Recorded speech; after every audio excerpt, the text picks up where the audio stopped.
When reggae speaks of the lion, most people think symbolism. That's already too shallow. In African spirituality, the lion was never poetry. It was principle. The lion represents sovereign presence, a state of being where authority comes from alignment, not aggression. A lion does not announce itself. It does not seek validation. It does not explain its right to exist. It simply stands. That is why the lion appears repeatedly in reggae. Not as fantasy, not as ego, but as instruction. Colonial systems trained black people to associate power with noise, domination, and permission. African cosmology taught something different.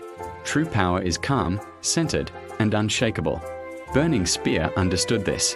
His music carries lion energy, not loud, not flashy, but immovable. When he sings, there is no begging, no pleading, just presence. Bob Marley echoed this understanding when he said, "The greatness of a man is not in how much wealth he acquires, but in his integrity and his ability to affect those around him positively." That is lion law. The lion does not chase crowds.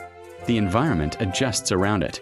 In African tradition, the lion symbolized kingship not because it ruled others, but because it ruled itself. Self-mastery always came before leadership.